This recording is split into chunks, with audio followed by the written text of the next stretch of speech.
ஒரு குழந்தைய கடத்தினதையே நம்மளால் தாங்கிக்க முடியல, இப்போ அடுத்த குழந்தையும் கடத்திட்டாங்க அப்படிங்கிறதால இப்போ என்ன பண்ண போகிறாங்க? ஏன்னா வெண்பா ஒரு பக்கம் கடத்தப்பட்டு இருக்கிறாங்க, இப்போ ஐஸ்வர்யாவுமே அதே குரூப் தான் கடத்தியிருப்பாங்க அப்படிங்கிற மாதிரி தெரியுது. தீபன், தீபிகா, ஐஸ்வர்யா இவங்க 3 பேருமே வெளியில் போயிட்டு வரலாம் அப்படிங்கிற மாதிரி தான் காரில் வந்துட்டு இருக்கிறாங்க. அதே ரெட் கலர் கார் தான், அதே காரில் தான் வெண்பாவை தொலைச்சாங்க. இப்போ ஐஸ்வர்யாவையுமே அதே காரில் தான் தொலைச்சிருக்கிறாங்க. இந்த ரெட் அப்படிங்கிறது ரொம்பவே டேஞ்சராக தான் இருந்துட்டு இருக்கு. காரில் ஏதோ பிரச்சனை அப்படிங்கிறதுல தீபன் இறங்கி அதை பார்த்துட்டு இருக்கிறாங்க. இப்போ தீபிகா பக்கத்தில் தான் ஐஸ்வர்யா இருக்கிறாங்க. இந்த சூழ்நிலையில தீபன் கிட்ட என்ன ஆச்சு, காரை ஒழுங்கா வச்சிருக்க மாட்டியா, ஒய்ஃபு குழந்தைகளை கூட்டிட்டு வர்றப்ப காரை ஒழுங்கா வச்சிருக்கணும் அப்படிங்கிற மாதிரி சொல்லி பேசிட்டு இருக்கிறாங்க. அதற்குள்ள இப்ப ஐஸ்வர்யாவை கடத்திடுறாங்க. அப்படிங்கிறதால தீபன், தீபிகா 2 பேருமே பதறி போடுறாங்க.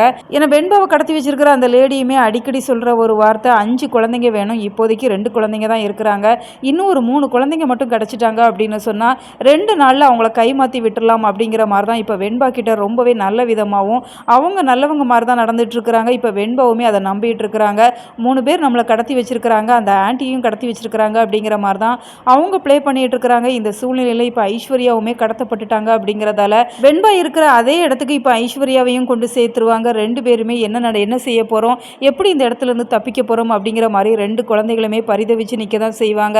இருந்தாலுமே இதில் ஒரு ஆறுதல் என்ன அப்படின்னு சொன்னால் 2 பேருமே நல்ல ஃப்ரெண்ட்ஸாக இருக்கிறாங்க. அப்படிங்கிறதால ஒருத்தருக்கு ஒருத்தர் அந்த இடத்துல ஆறுதலாக இருக்க தான் செய்வாங்க.